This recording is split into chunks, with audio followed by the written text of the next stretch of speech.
Welcome to another episode, and thank you for listening. In today's episode, we're turning our attention to a topic that is making waves not only in Texas, but across the country. Texas Senate Bill 4, also known as SB4. The eyes of Texas and the eyes of the country are fixed on this new law, eagerly awaiting the outcome of legal battles that will determine its fate.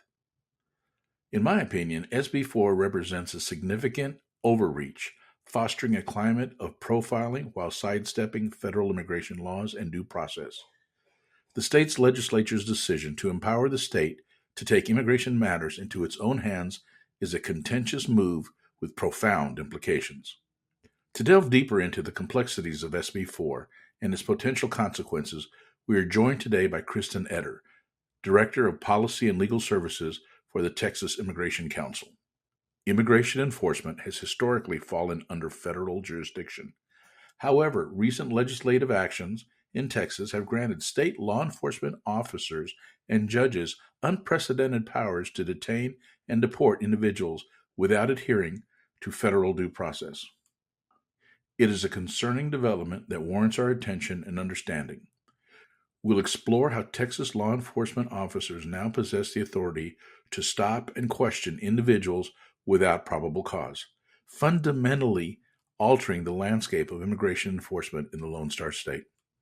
Join us as we unpack the far-reaching implications of SB4 and shed light on the intricate legal and social dynamics at play. Stay tuned for a thought-provoking conversation with Kristen Etter.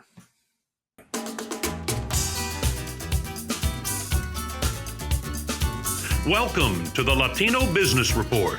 This podcast covers business, people, and issues of the day from a Latino perspective. The Latino Business Report is brought to you by TAMAC, the Texas Association of Mexican American Chambers of Commerce. TAMAC is the leading Hispanic business organization in Texas since 1975. Now for your host, J.R. Gonzales. Hello, folks, and welcome to another episode. Today we're going to be talking about SB4. That is Texas's Senate Bill 4.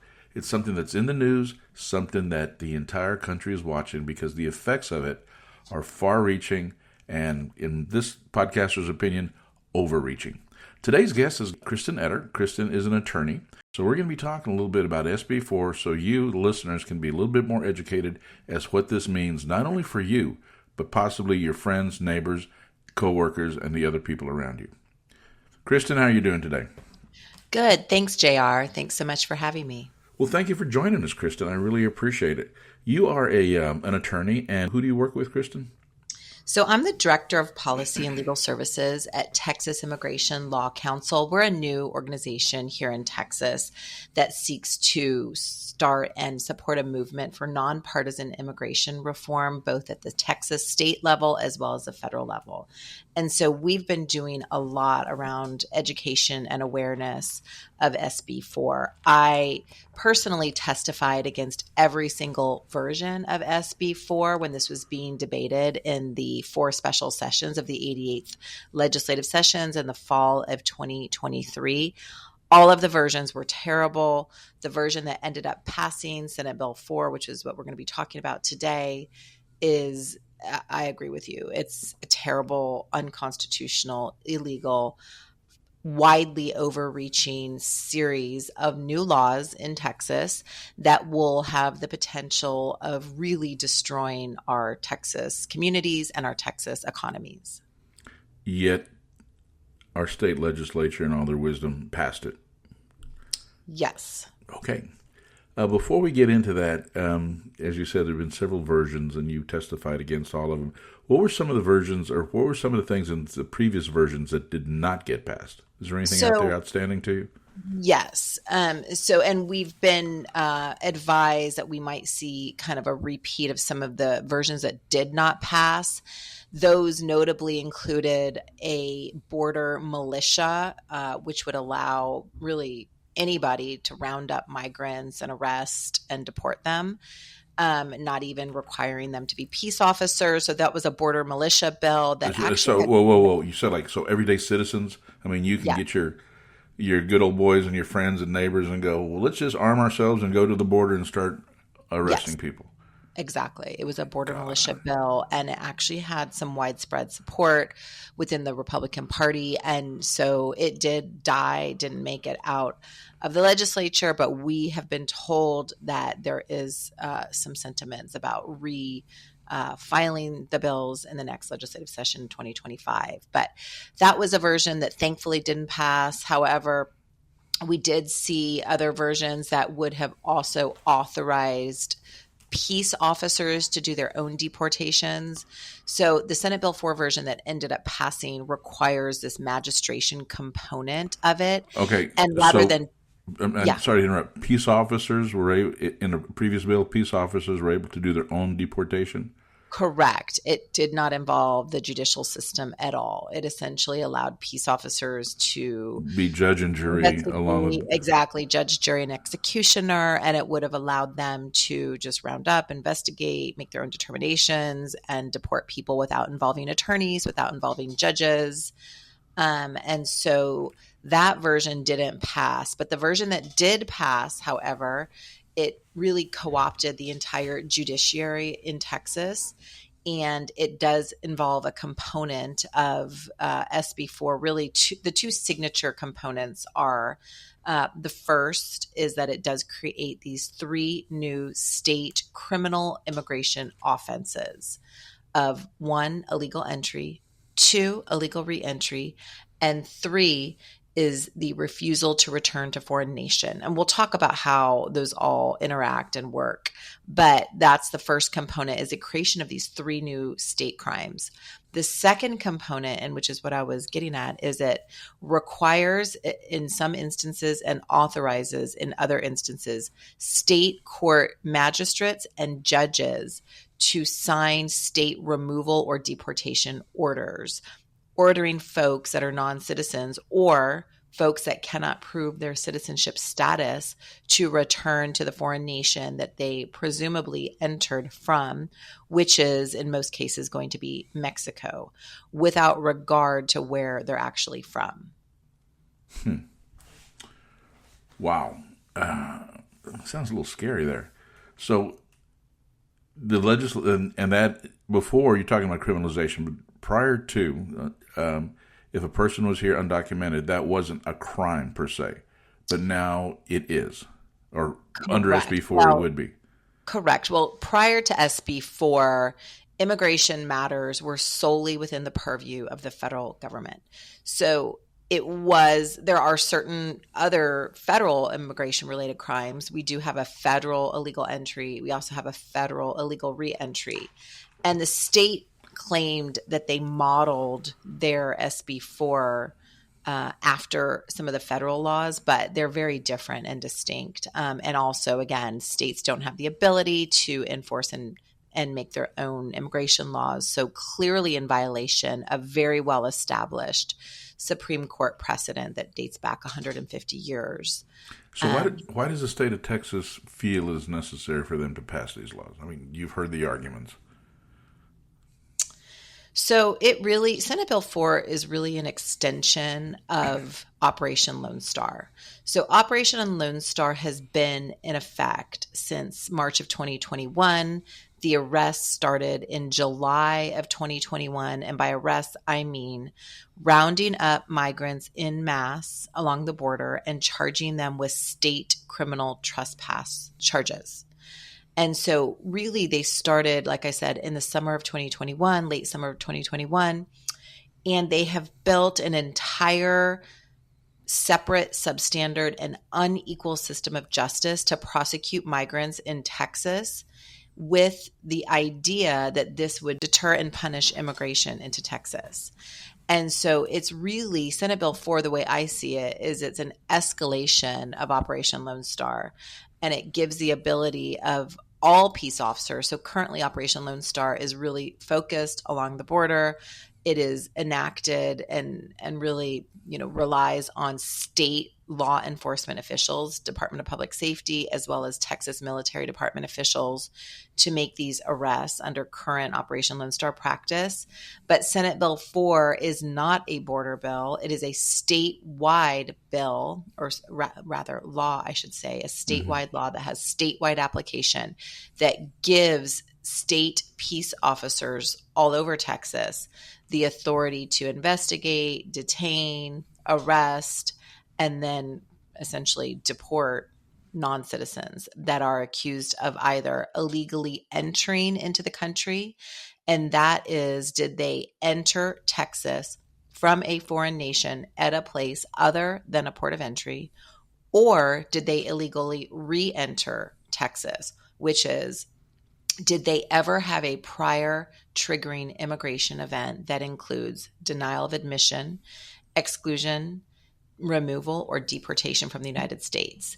If somebody, a non-citizen, has any one of those prior immigration triggering events, they will always be subject to prosecution and deportation under the illegal re-entry provision of Senate Bill 4. And that is and that's new.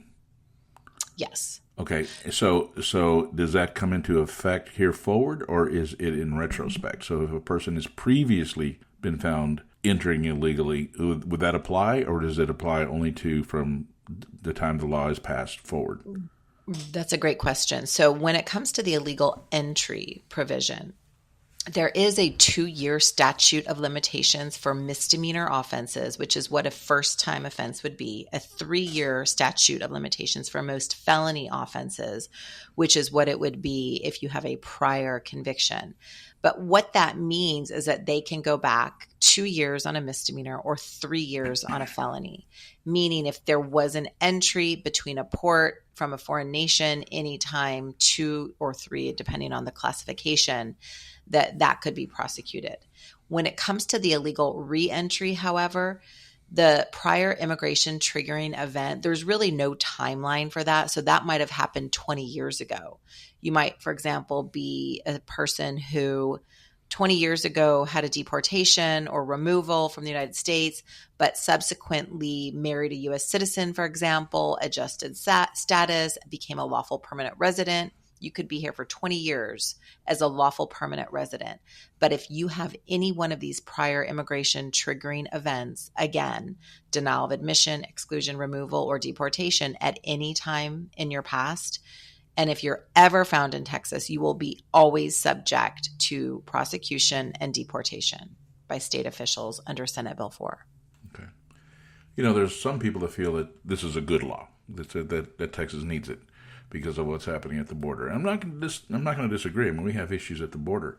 But what gets me, Kristen, is why isn't there more effort put into actually doing immigration reform and something that actually works, as opposed to depending on an antiquated system that's been outdated for decades and still trying to put Band-Aids on that and come up with things like SB4 to try to enforce it?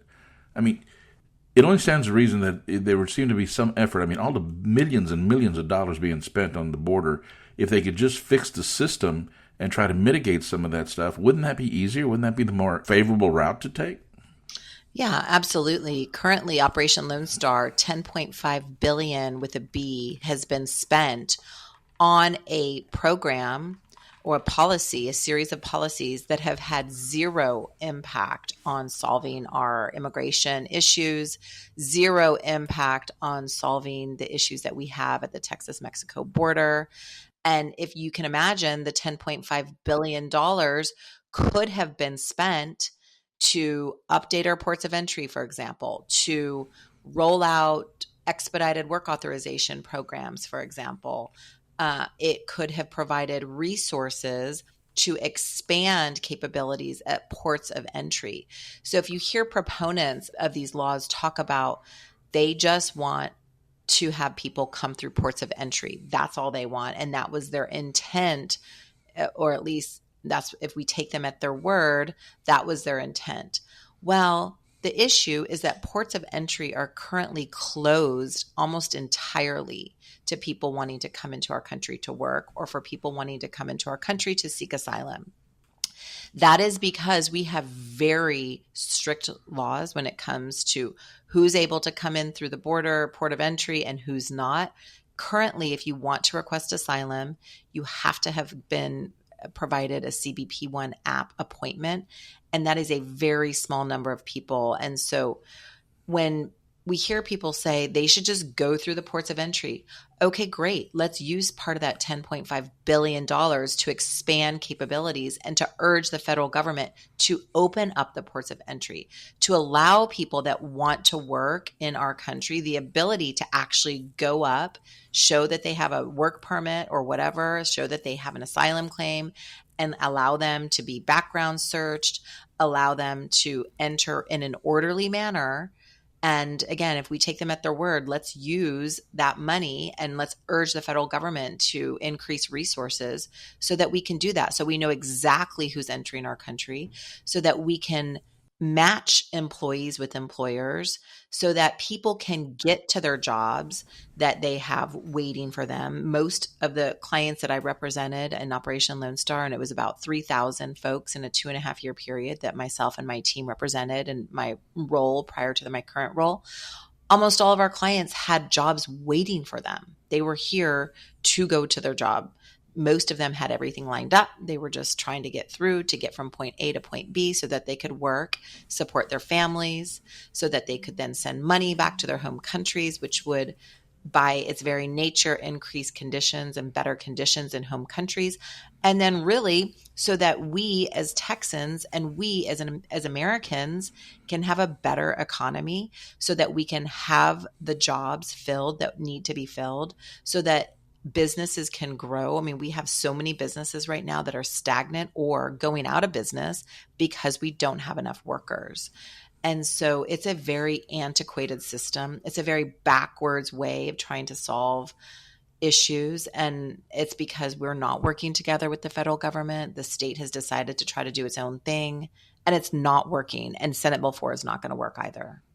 No, I get it. I mean, I've always been an advocate of a guest worker program. To me, a guest worker program would solve a lot of the problems, but yet, as to your point, it needs the infrastructure to be able to vet those folks coming in. And then, Kristen, I have my opinion. I'm going to try to keep my opinion out of it as much as possible during this podcast. However, it may come through loud and clear. What's your take on the folks that go, oh, all these immigrants and all these folks are just coming up here and taking American jobs. They're taking our jobs away? Well, I mean, I think if you look at the numbers, it's estimated that there are between 6 and 11 million job openings currently in our country. We have 4 million people who are unemployed currently in our country that are citizens. And so if you just look at the numbers, even if every single person who is working age unemployed were to go get a job tomorrow, we would still have millions of job openings. And so the numbers and the statistics just don't support that. The way that our economy is currently operating, the way that our birth rates are on decline, the way that we have a rising aging population that's going to be out of the workforce entirely. If you looked at our economic needs as a state and as a country, even just objectively, take out the polarization of immigration and how polarizing it is currently. But if you were to just look objectively, we are in a situation where we should actually be paying folks to come to our country to work. That's really what we're currently economically facing, is a very severe job shortage that's only going to get worse as we have population declines. I agree. As a business person, I definitely concur with that, and it's only going to get worse. I mean, the pandemic was devastating. It affected a lot of businesses, but we're kind of semi-post-pandemic right now, and there's still a huge shortage out there. The essential workers are not there. Some of your favorite restaurants and stuff have to change their hours. Some business hours have been changed. There's a lot of things that aren't happening, for example, in the construction industry. I'm not trying to stereotype here, but if it wasn't for immigrants, houses wouldn't be built. I mean, where the laying of cement, the concrete, the housing. I mean, if you look at the roofing industry alone, predominantly, a Hispanic-based or controlled industry. Not saying that employers aren't doing their due diligence to make sure people are here, lawfully and providing the proper documentation, but a lot of that stuff can actually be counterfeited or just kind of passed off. I mean, let's be realistic. the government knows when 537 people are sharing the same Social Security number, they know there's an issue, but yet they're still going ahead and taking those taxes. And that's another misnomer that I wanted to talk about, that people think, oh, they're here, they're getting our benefits, they're taking all this, they're not doing anything to contribute. These are folks that are contributing to the economy, and a lot of them are actually paying taxes because the U.S. government has a form that if you're here undocumented, if you're here, without proper authorization and you're working, go ahead and pay your taxes. You think some of these folks are going to go down at the end of the year to H&R Block and get a refund? No. I mean, the U.S. government is actually making money off of some of these folks that are here working. But the point being is without them, our economy would... Texas has a strong economy. I'm very proud of that. Texas has been doing a lot of things correctly over the past years. But my opinion, and this is this podcaster's opinion, that the Texas economy is so strong because of that strong immigration force and the Latino workforce in this state. I mean, if it wasn't for that, what would happen? Right now, the last report I read, it was by the, I think it was Department of Agriculture, that they admitted a couple of years ago that they recognized that about 49% of the people in the agricultural industry out there picking the crops, 49% were here unauthorized. So they know it, but if we don't have those unauthorized folks out in those fields, the crops aren't going to be picked, and they're going to die on the vine. Absolutely. And I think if you look at states that have a high number of immigrants, such as Texas, that's exactly right. I mean, we are doing well economically. We could be doing much better if we had more immigrants, to be quite honest. But we are doing relatively well because we have such a high number of immigrants in our state. And if you look at states such as South Dakota, look at their economy there. They have a low number of immigrants, and their economy is not doing well. And so you could literally, and there was an article, I don't know what publication it was in, but it actually went state by state and compared economies with levels of immigration. And I mean, it's just, those are the facts. I mean, the economy is our strongest where you have the highest number of immigrants. And so in terms of absolutely, I mean, just everyday lives of Texans, of people across the country, would be so devastated if immigrants were to just disappear tomorrow. I mean, you walk out the street, who is out there building our roads? Who is out there building our buildings? You cannot walk down a street in Austin and not find a construction project, whether it's residential, commercial, the roads are getting fixed, the bridges are getting fixed, and everybody that's working is an immigrant. It's clear. You hear the music, you hear the Spanish, like they're all immigrants, and they are the people that are building and maintaining our state, our country. They're picking our crops. And without them, we would not have affordable homes. We would not have affordable food. Our economy would be devastated. I'm sorry, I didn't mean to laugh. Like they're affordable now? Jeez. Well, exactly. Yeah, especially in Austin, Texas. I mean, oh my gosh. Exactly. But you're absolutely right. And if you look at it, they do contribute. And I mean, I walked into a Chinese restaurant the other day, and the entire staff, except for the owner, was Latinos. I mean, Hispanic staff. Yes. They're out there cooking the meals, or in the kitchens, or doing the jobs. And I don't know about other people, but at least every drive-through I go through, I'm hearing that Mexican music blasting out of the back room in there. And most of the window workers there, the people that are staffing, are Hispanic. There is a point that I think some people get confused. In that, first of all, the state of Texas is 40% Hispanic already. Hispanics are the largest population in Texas, and it's going to continue to grow. And a lot of that growth isn't due to immigration. It's just due to birth rates. I mean, the average age of a non-Hispanic white, I believe, is like 37, 38 years old, where the average age of a Hispanic in the state of Texas and in this country is going to be in the mid-20s. We're younger. We're working, we're childbearing, good Catholics, have a lot of kids. I mean, it's happening. The population growth is there. There's nothing you can do to stop it. I refer to it as the browning of a state, or the browning of a country, and I think there's a lot of people that are just afraid of that.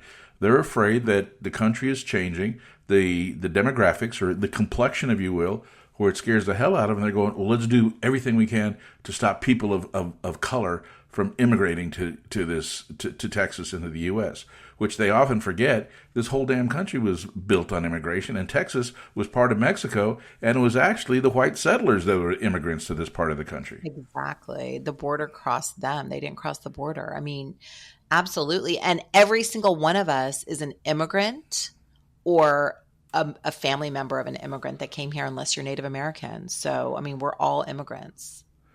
Oh yeah, and some people kind of scoff at that analogy, but it's true. It's true. I mean, I like to use the example of the people talk about the great American Western, the cowboy. I shake my head. I go, okay, let's talk about the American cowboy.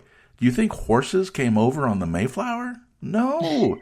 It was the Spanish conquistadores that brought him into Mexico. And it was there where the horses and the Mustang herd started growing. And the Mexican vaquero, that actually was the Mexican vaqueros that showed the Anglo settlers into Texas, how to be cowboys. They were still riding them little sissy English saddles. I mean, it was, the saddle horn, the chaps, the other equipment that was necessary to really run cattle and horses. It was the Mexicans that showed the Anglo settlers how to do it. I mean, think about it. Look at rodeos. Rodeo, that's not an English word. I mean, it is a Mexican word. So there has been a lot of influence, and I think a lot of people in the, let's not call it whitewashing, that almost sounds right, in the trying to rewrite history. I mean, there's things that are historic, things that are factual, and a lot of people don't want to look at it and realize that the Latino population and the Mexican influence, not only in Texas, but across the country, has been huge. It has been huge, and it's because of that influence that, this place is a great place to live. Yet Absolutely. There's those who want to try to thwart any type of additional growth because they're afraid that they're losing their population, they're losing power, they're losing influence, whatever it is. Thing is, white people aren't having enough kids. I mean, the last census showed that. The last census showed that for the first time that actual non-Hispanic whites they declined as far as birth rates, and that's due to age. So it's an aging population. Hispanics are younger. They're actually growing in population, and like it or not, that is your future workforce. That is your workforce. Those are going to be your essential workers. Those are going to be your teachers. Those are going to be your doctors, your firemen, your lawyers. Without the population, without a growing immigrant population, the state of Texas and the country is going to have some huge economic difficulties. But to your point, we need to look at it and not try to just stop the borders or militarize it. What we need to do is come up with a comprehensive immigration reform that's going to allow people to come into this country, like a guest worker program or whatever, to be able to fill the needs that are necessary. We did it back in World War II, the Bracero program. Mexicans came out from Mexico and filled the jobs where the servicemen were, across the Atlantic fighting in World War II. And when they came back, there was a shortage of jobs. And then the president at the time put into effect a thing called Operation Wetback. Yes, Operation Wetback was the name, where they started gathering up, military and law enforcement started just gathering up large groups of Latinos and putting them on cattle car trains and deporting them into deep Mexico so they couldn't find their way back. But what they didn't realize, or what they didn't stop to check, is how many of those people they deported that were actually American citizens. Right. And Kristen, that's what I'm looking at. Let me get off my soapbox for a minute. But with SB4, my understanding, and correct me if I'm wrong, you don't need proof. I mean, a law enforcement agent or anybody who carries a badge in the state of Texas can actually stop and question somebody just on the suspicion of them not being here legally. Well, actually, it's even worse, because you don't even have to have any suspicion of wrongdoing. There doesn't need to be any suspicion of criminality or wrongdoing at all for an officer to just walk up to somebody. That's called a consensual encounter.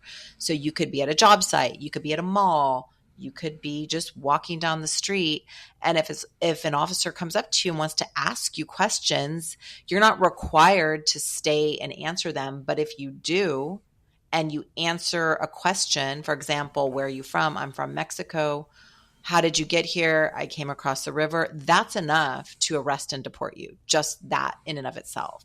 So I wanted to, I highlight this only to underscore again, I mean, you could be doing everything right. You could be doing nothing wrong. And still an officer, if he or she wants to, could investigate you. And if anything you say during that interview could be established probable cause to believe that you illegally entered or re-entered, that's enough to arrest and then put you into this deportation scheme. So I wanted to highlight that. That requires no suspicion of wrongdoing. So no suspicion of wrongdoing, but they're going to stop somebody and question them, or what you call a consensual what? Encounter. And they're going to initiate these encounters based on what? Anything they want. That's what I'm saying. I mean, yet profiling is still illegal in this country. Right. And so the next level of police interaction after, again, a consensual encounter could be just nothing. Just if an officer wants to, he can stop and start talking to you.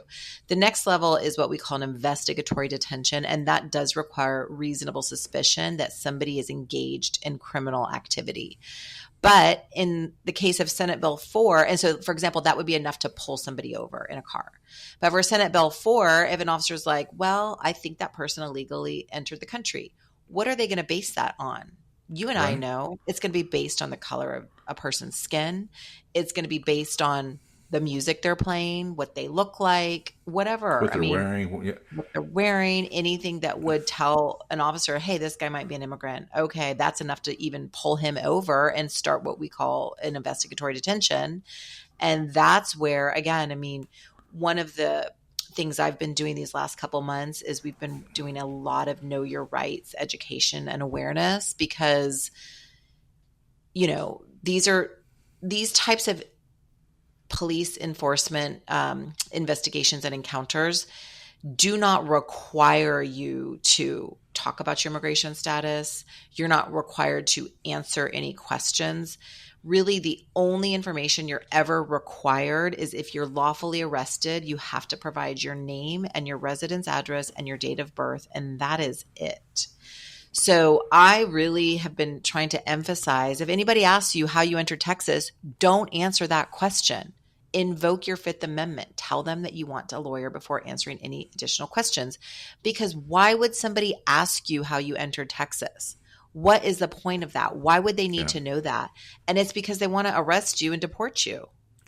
But then too, I mean, let's face it, if a police officer is going to do that, I'm sure it can be quite intimidating to the person that they're questioning. And how many of them are going to have what it takes to just not answer and turn around and walk away? I mean, just walking away, I'm sure it just seems like a very flawed way to do things, and it just leaves the door open for so many different things. And what also gets me is I'm sure there's not going to be I can see a slow afternoon. Two cops are sitting in a car, and one guy goes, "Look, Andy, that guy over there looks like he's probably an illegal Scandinavian. Let's go question them." No, you know, I mean, Canadian, Scandinavian. I mean, wherever they're from, if they're white and they look like they halfway belong, I don't think they're going to be stopped. But it's going to be people of color, people such as myself, and a lot of people out there that are going to be quiet. I mean, me coming out of Home Depot on a weekend after I've been working on the yard, I just want to make sure I don't forget my wallet, because, I mean, with this law, anybody could stop me and ask and start, questioning me as to where I'm from and what I'm doing. So, yes, and also, no, go ahead. No, I'm just going to say, so to me, Kristen, and you're the attorney, I'm not, I'm just a, everyday guy. We're looking at here that in this effort to try to thwart some of the overflow of immigration, we're basically taking away the rights of an entire, or jeopardizing the rights of an entire segment of the U.S. population, and that's going to be people of color, especially Hispanics. Yes. And I will say, law enforcement officers did not ask for these new laws. That should be the number one focus that we need to continue to talk about, because there are a lot of new laws that are passed in our Texas legislature, and it's really at the behest of prosecutors and law enforcement officers that say they need this tool in their toolbox. This was not one of them. Law enforcement officers do not want to do this. we have had several different law enforcement agencies across the state come out and say, we're not trained in immigration law. We don't want to do this. We want to focus on violent crime in our community. We don't want to erode the trust that we have built with our immigrant communities by becoming ICE agents. We're not trained in this. We don't want to be doing this. Our counties weren't given additional money to do this. And so really you've seen these, especially these last couple of weeks when it's become such a big deal because it was in effect for some period of time, a short period of time, but you did see a lot of different law enforcement agencies come out to say they don't want to do this. And secondly, because they're untrained in immigration, we have seen cases, and this is one of the trainings that I do, but I actually feature 2 different probable cause statements of cases that I've handled. In one of them, the officer determined that the person was undocumented because he had grass stains on his clothing. And in another probable cause affidavit, the officer determined someone was undocumented based on his smell. And I actually have it pulled up because I used this in one of my trainings. And this is what an officer said. Quote, undocumented aliens emit a distinct odor due to sweat and being exposed to the environment, end quote. So again, we're not requiring officers to undergo any type of training. And again, I don't want to, they're just law enforcement officers for the most part are good people doing their jobs, wanting to keep our communities safe. I am so thankful and appreciative for our law enforcement officers.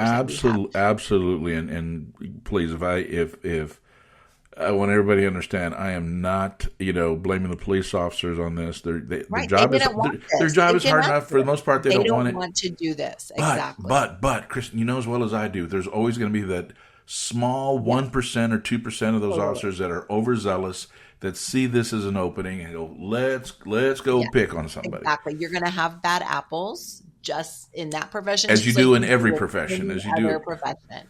So exactly. But seriously, grass stains, they had grass stains. And so that's I'm going to read it. I'm going to read it because I have this one. I have them both pulled up. It said, a woman was pulled over.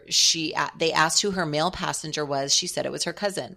I continued to ask if her cousin had a license or any form of ID, and she said no. I observed grass on his clothing as if he had managed to travel through the brush and asked them to exit the vehicle. The passenger was identified only with Mexican ID. She admitted to picking him up, and she was arrested for human smuggling. And so again, it was based on grass stains, and I guess grass on his clothing. So that was it.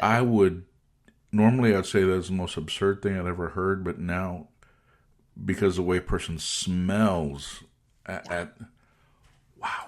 Okay. Let's talk about this. This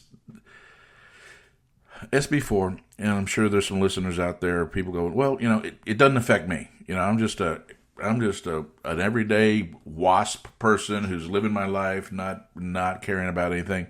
However, with SB4, if I read it correctly, and please correct me if I'm wrong, because I'm just kind of spitballing here. If a person were to be transporting somebody unknowingly that was undocumented, they could actually be subject to arrest. Is that correct? So you're talking about, and again, this is confusing, but there is another Senate Bill 4, and that is from the 3rd special session of the 88th legislative session. That one is the human smuggling statute. Did that one pass? It did pass, and that one has been in effect since February 6th of this year. Now, that one did not change the text of the statute. It only changed the mandatory minimum penalties. The problem with that particular statute, however, is that it is extremely broad, and it makes it a crime now subject to a mandatory minimum of 10 years for a person to use a motor vehicle to transport a person with the intent to conceal that person from a peace officer. That is a crime of human smuggling under 20.05 of the Texas Penal Code. Law enforcement has interpreted an intent to conceal when a driver has an undocumented passenger. That's how they pull people over for smuggling, especially along the border. We had a lot of clients who were just driving people in a car. They weren't actually concealing them. So I think there are a lot of misunderstandings about the smuggling statute. They think, oh, the person must have had them in the trunk, or they must have been in a tractor trailer. The law does not require that. And in fact, most people arrested for human smuggling under Operation Lone Star are just driving a car with an undocumented passenger. And law enforcement officer is then making these subjective determinations that the driver must have had an intent to conceal that person because that person was undocumented. And even though the driver may have not known that person's status, they could still be subject to arrest.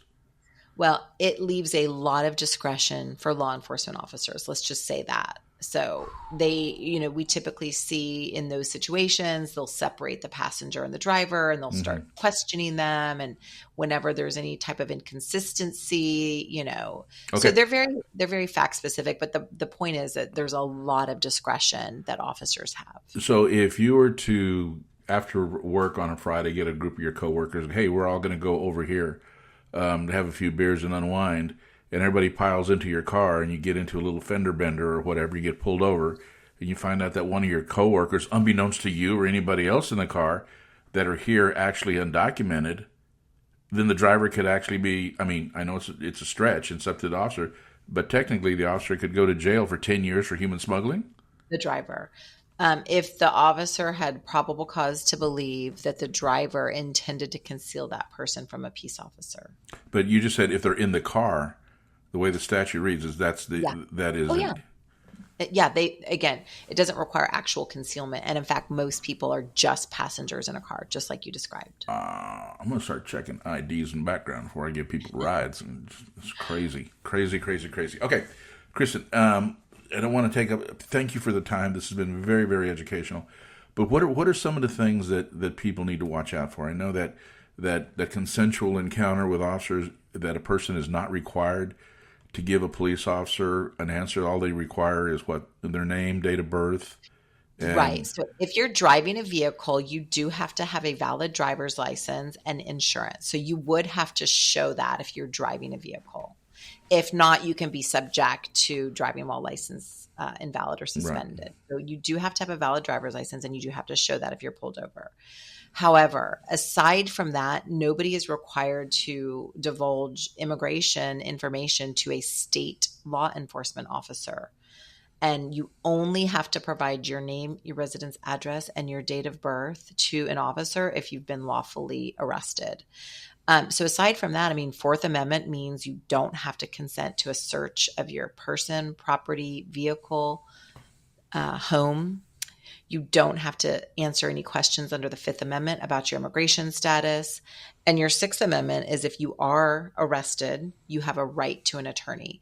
So you have a right to have a court-appointed attorney if you're not eligible, or if you're indigent and you can fill out an indigency affidavit, you are eligible. And so one of the other big pieces of advice we've been giving to folks is always request an attorney.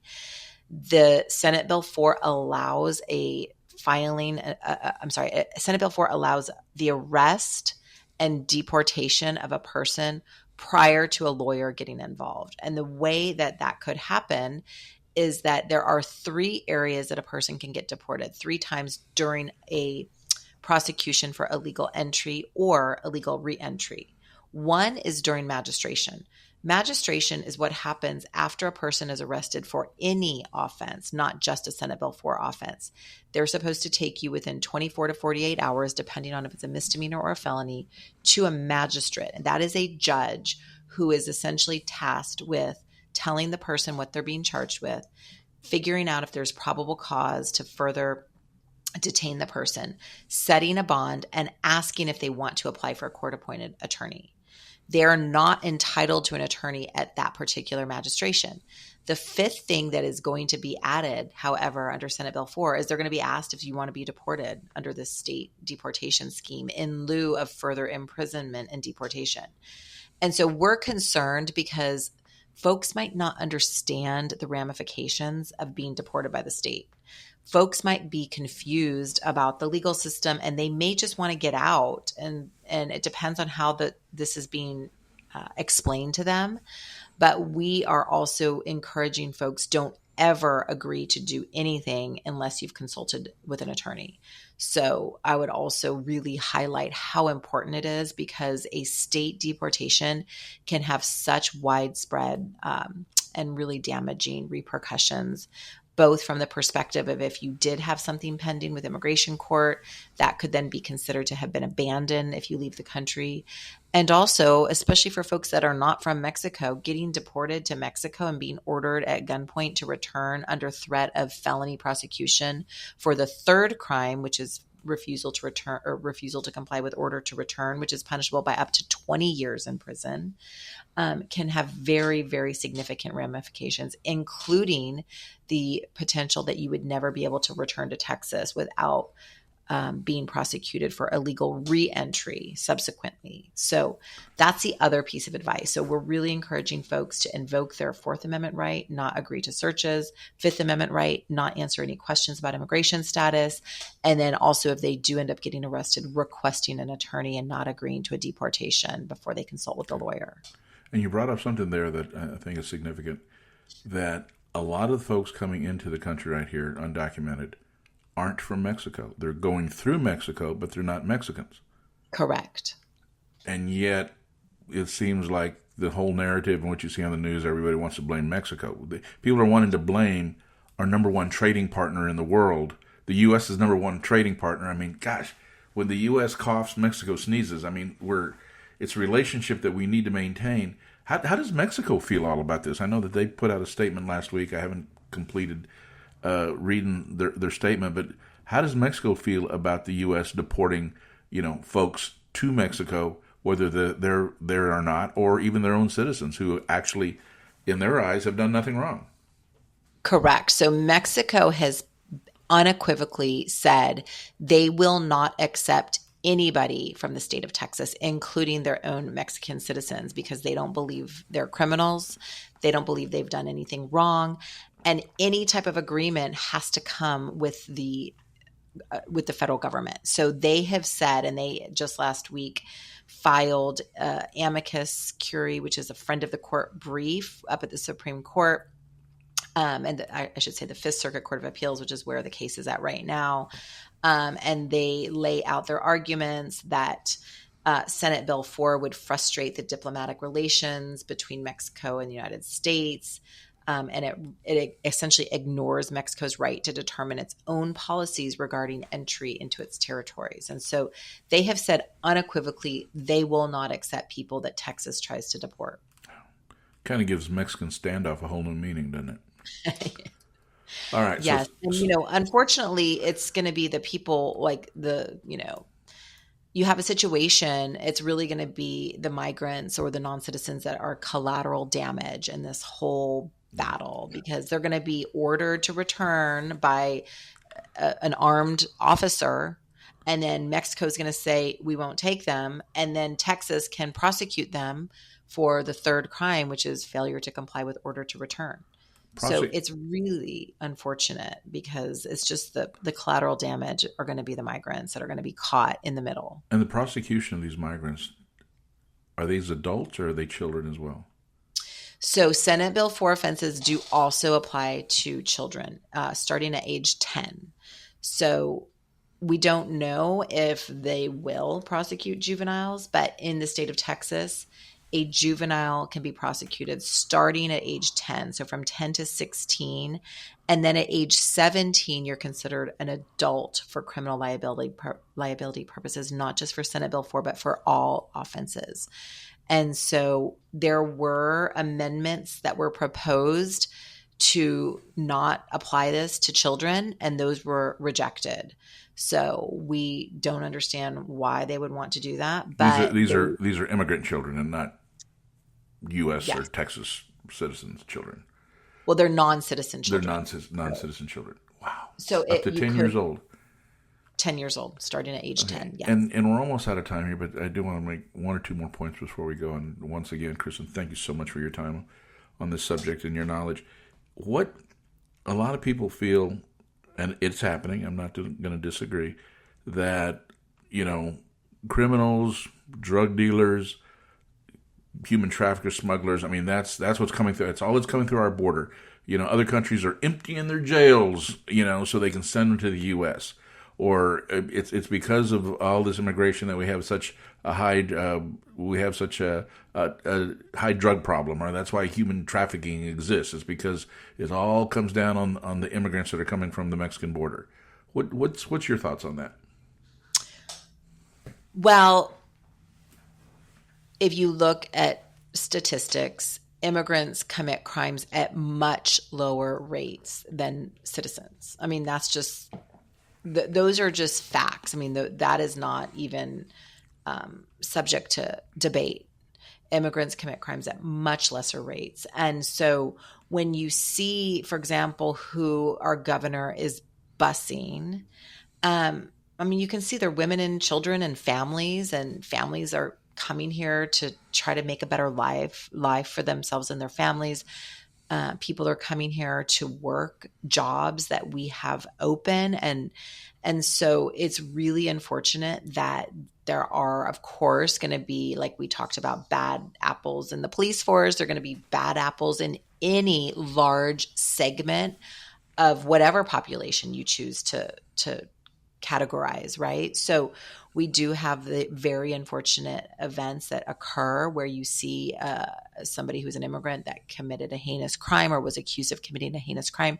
And then all of a sudden that label is applied across the board. And that's so unfair. Just like when a citizen commits a heinous crime, we don't then demonize all citizens. I mean, so it's unfortunate when we have those situations, and they do occur and they will occur. And again, crime is one of those things that people commit crimes across every demographic, but immigrants commit crimes at much lower rates. And that is just statistics.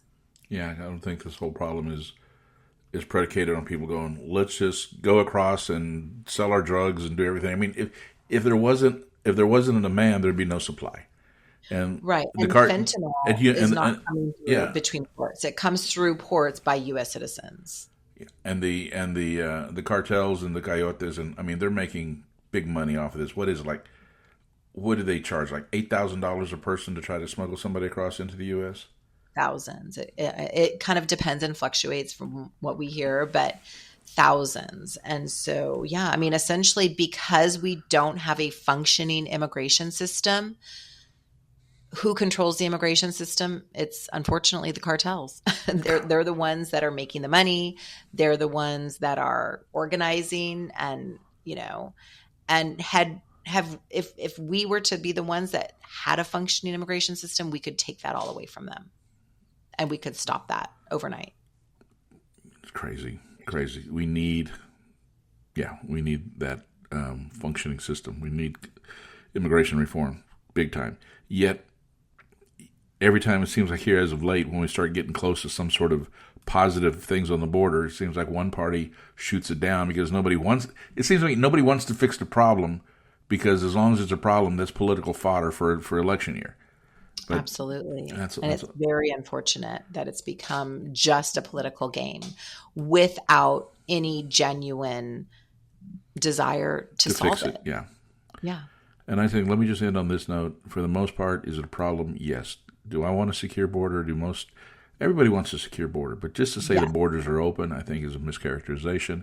To say that everybody coming across are taking our jobs and our drug dealers and human traffickers and offenders, it's incorrect. For the most part, a lot of these folks are hardworking people who come from a country who is being oppressed, either a corrupt government, they come out of poverty, they live in areas where it's controlled by gangs, and if they don't go someplace else, either they're going to be killed, their sons are going to be recruited into gangs, their daughters are going to be sex trafficked, or they'll be killed if they don't comply to some of their wishes. So it's just a matter of what human being, what person, I don't care where they live, if they lived in those conditions, wouldn't make an effort to go someplace else.